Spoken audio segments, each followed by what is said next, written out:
All right, this is a Liebherr LH40C. Today we're doing a line brake safety valve on the cab lift cylinder. Now the complaint on this machine was the cab descending. So as he was done operating and was going to move to a new location, he would lower the cab. The cab would lower, and just stop, jerk right there, and go super slow descend. And it would do that really intermittently. Now, what we found was the line brake safety valve was shutting closed. And when it shuts closed, there's a very small orifice for all the oil in the barrel of that cylinder to go back to tank, which means it's a very slow descent, like painfully slow. I have a clip of the problem happening. I'll show the clip right now.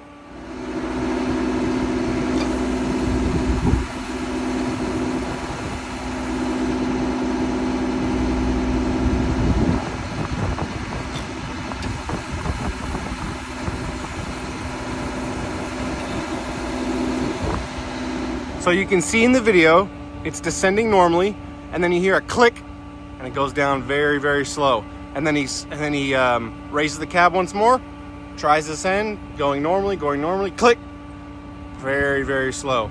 Now let me show you why it's doing that. Before we go forward with how I diagnose this issue, always make sure, whenever you're working under something like this, always make sure it's secured and cribbed properly.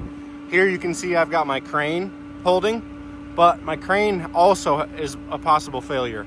So I've also got this piece of square tubing here supporting the cab. This load weighs about 4,000 to 5,000 pounds. So what I did is I put 2,500 pounds on my crane, and the rest is being supported with the square tubing. That way, if I had a crane failure, our square tubing is not shock loaded, and if I had a square tubing failure, my crane is not shock loaded. So just something to keep in mind, always be safe when you're working under stuff like this. All right, so under here we see our cab lift cylinder. Our line brake safety valve attaches to the bottom of our barrel. And right here we see our counterbalance valve. The purpose of the counterbalance valve is to mainly hold the load that's in here and also allow for a controlled oil flow back to tank as the cab descends. Now, we've got a person up in here, right? Not currently, but while the machine is being operated, there's a person up in there. So we have to have a device that allows for a controlled descend of the cab. If we didn't have this here, this whole cylinder would just tank down and the cab would descend very fast.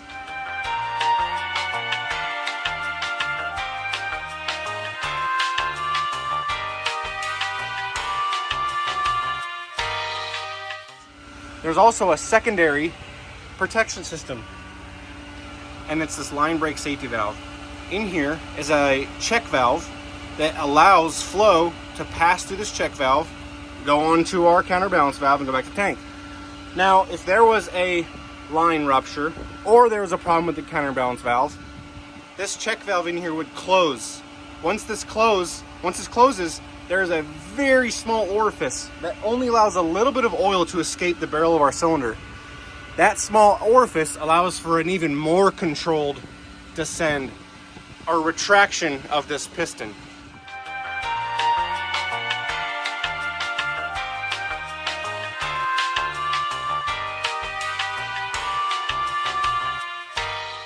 Now, my first thought was the line brake safety valve was closing and causing that restriction, making the cab descend very slowly, but I had to prove it. I went out and got some test port tees made. I put one in right here. I have another one in my truck that I put right here so that I could see the delta P across our counterbalance valve. When this cab was normally being lowered, we had about 110 bar right here and about 20 bar on this port, which is normal, right? We're seeing a controlled oil flow back to tank, right? We have 100 bar here, so this is a higher restriction. All the oil's trying to go past our counterbalance valve, and we have 20 bar here, which means our delta P is about 90 bar. Now, when the issue happened, right, when we heard that click and we watched the cab descend very slowly, we had 3 bar here and 1 bar here. Well, what could be preventing a pressure spike here? It would be our load holding valve. this plate closes, oil is restricted, that oil is going through that very small orifice, and our pressure drops significantly. So by doing that test, I knew that our counterbalance valve was not the problem. Every time this line brake valve was shutting, we had a pressure difference from when it was normally being descended. So we've got this new one. Let's swap it out, and then we'll operate the cab. A good demonstration on how this issue could be shown is if we had a garden hose. Now, we've all had a garden hose, and you put your finger over the end of the hose, and then you move your finger a little bit to the side, and we see pressure shoot out. Well, your finger is restriction to flow. With your finger off, the hose is able to flow water normally, all right? We see a normal flow rate. Now, if we put our finger over the hose, that's restriction. Now everything behind your finger, the pressure increases. As soon as we take our thumb off, our pressure decreases because there's no restriction to flow. So essentially, doing that test where I measure pressure across here and here, this is kind of acting like our thumb, right? Well, say I have my thumb here, right? And I'm just opening a little bit. So on this side we have 110 bar. On this side we have 20 bar, right? I'm holding my thumb over a little bit. Well, let's pretend somebody else, say your friend, your hose is coming over this way. Your friend comes over and decides to just shut your hose completely. Well, you still got your finger over the hose over here, but all of a sudden your flow has decreased dramatically. That's because your restriction almost doesn't matter anymore. Your friend has completely closed the port here, which means our pressure decreased here and here. That's how I knew that our line brake safety valve was the problem. So we'll swap it out with our new one, and then we'll run the cab, and we'll see if it made much of a difference.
Alright guys, that's it on this repair on this Liebherr LH40C. We diagnosed and repaired the line brake safety valve on our cab lift cylinder. So we'll give this back over to the customer and they can keep running it, keep moving some scrap. See you guys on the next one.